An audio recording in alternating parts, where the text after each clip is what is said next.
Doctor Sreevarma ஆயுள் தரும் ஆயுர்வேதா அறுவை சிகிச்சையில்லா குணம் ஆயுள் கால நிவாரணம். Yesterday courier private limited. Domestic international cargo உங்கள் இல்லம் தேடி வந்து கொரியர் புக்கிங் டெலிவரி செய்து தரப்படும். தலைப்புச் செய்திகள். கீழடி விவகாரம் குறித்து விவாதிக்க திமுக சார்பில் ஒத்திவைப்பு நோட்டீஸ்.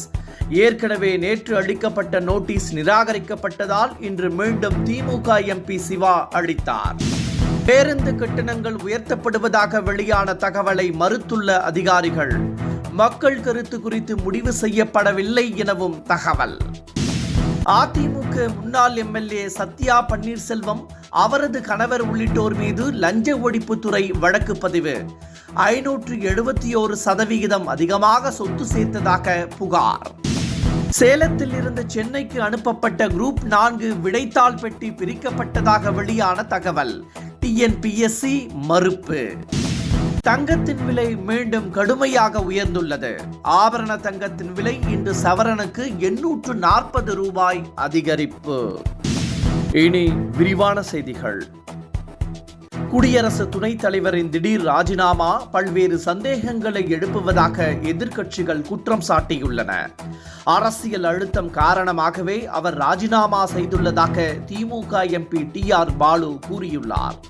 குடியரசு துணைத் தலைவரின் ராஜினாமா பின்னணியில் மிகப்பெரிய அரசியல் சதி இருப்பதாகவும் இது விரைவில் வெளியாகும் என்றும் எதிர்க்கட்சிகள் கூறியுள்ளன.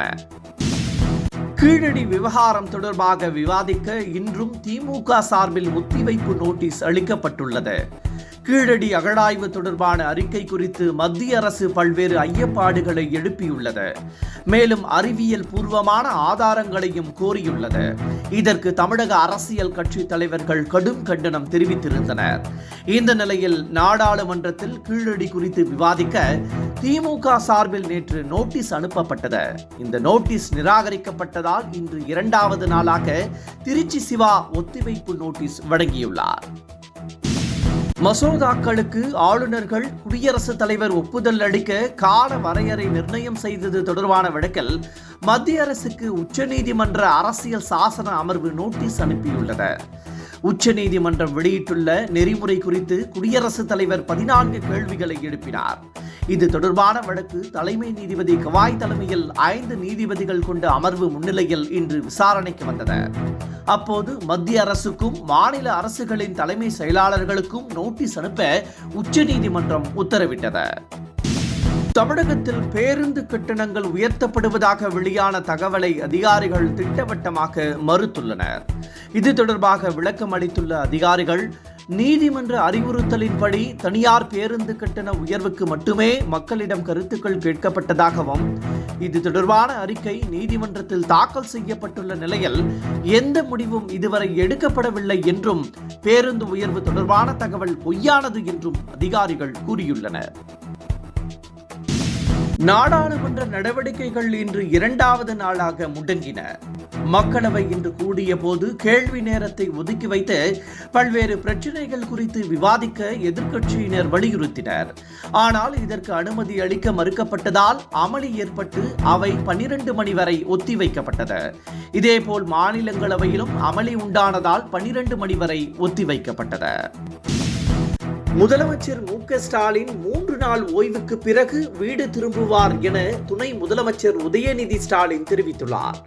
லேசான உடல் நலக்குறைவு காரணமாக முதலமைச்சர் மு.க.ஸ்டாலின் சென்னை அப்போலோ மருத்துவமனையில் அனுமதிக்கப்பட்டுள்ளார். இந்த நிலையில் இன்று காலை செய்தியாளர்களிடம் பேசிய துணை முதலமைச்சர் உதயநிதி ஸ்டாலின், மருத்துவர்களின் அறிவுறுத்தலின்படி 3 நாள் ஓய்வுக்கு பிறகு முதலமைச்சர் வீடு திரும்புவார் என தெரிவித்தார். முன்னதாக சில மருத்துவ சோதனைக்காக தேனாம்பேட்டையில் உள்ள அப்போலோ மருத்துவமனைக்கு காரில் அழைத்துச் செல்லப்பட்ட முதலமைச்சர் மு.க.ஸ்டாலின் அங்கு மருத்துவ சோதனைகள் முடிந்த பிறகு காரில் மீண்டும் கிரீன் சாலை மருத்துவமனைக்கு திரும்பினார். வருமானத்திற்கும் அதிகமாக சொத்து சேர்த்த புகாரில் அதிமுக முன்னாள் எம்எல்ஏ சத்யா பன்னீர்செல்வம், அவரது கணவர் மற்றும் மகன்கள் 2 மீது லஞ்ச ஒழிப்புத்துறை வழக்கு பதிவு செய்துள்ளது. வருமானத்திற்கும் அதிகமாக சொத்து சேர்த்த புகாரில் சத்யா பன்னீர்செல்வம் வீட்டில் லஞ்ச ஒழிப்புத்துறை நடத்திய சோதனையின் போது கிடைத்த ஆவணங்களின் அடிப்படையில் 571% அதிகமாக சொத்து சேர்த்தது தெரிய வந்தது. இதையடுத்து சத்யா பன்னீர்செல்வம் உள்ளிட்டோர் மீது வழக்கு பதிவு செய்யப்பட்டுள்ளது. குரூப் 4 விடைத்தாள் கொண்டுவரப்பட்ட பெட்டி திறக்கப்பட்டதாக எழுந்த புகாரை டிஎன்பிஎஸ்சி மறுத்துள்ளது. டிஎன்பிஎஸ்சி குரூப் 4 தேர்வுகள் அண்மையில் நடைபெற்றன. தேர்வு அண்மையில் முடிந்த நிலையில் சேலத்தில் இருந்து அனுப்பப்பட்ட விடைத்தாள் பெட்டிகள் பிரிக்கப்பட்டிருந்ததாக புகார் எழுந்தது. இதனை மறுத்துள்ள டிஎன்பிஎஸ்சி குரூப் 4 தேர்வுகள் முடிந்ததும் விடைத்தாள்கள் ட்ரங்க் பெட்டியில் வைக்கப்படும் என்றும் சாதாரண அட்டை பெட்டியில் அனுப்பப்படவில்லை என்றும் விளக்கம் அளித்துள்ளது. தங்கம் விலை மீண்டும் கடுமையாக உயர்ந்துள்ளது. சென்னையில் ஒரு சவரன் ஆபரண தங்கத்தின் விலை 840 ரூபாய் அதிகரித்து 74,280 ரூபாய்க்கு விற்கப்படுகிறது. 1 கிராம் தங்கம் 105 ரூபாய் உயர்ந்து 9,285 ரூபாய்க்கு விற்கப்படுகிறது. கடந்த 5 நாட்களில் மட்டும் தங்கத்தின் விலை சவரனுக்கு 1,480 ரூபாய் அதிகரித்திருப்பது குறிப்பிடத்தக்கது. என்றும் உங்களுடன் மை இந்தியா. முக்கிய செய்திகளை உடனுக்குடன் தெரிந்து கொள்ள சப்ஸ்கிரைப் பண்ணுங்க, பெல் பட்டனை பிரஸ் பண்ணுங்க. என்றும் உங்களுடன் மை இந்தியா. டாக்டர் ஸ்ரீவர்மா ஆயுள் தரும் ஆயுர்வேதா அறுவை சிகிச்சை இல்லா குணம் ஆயுள் கால நிவாரணம்.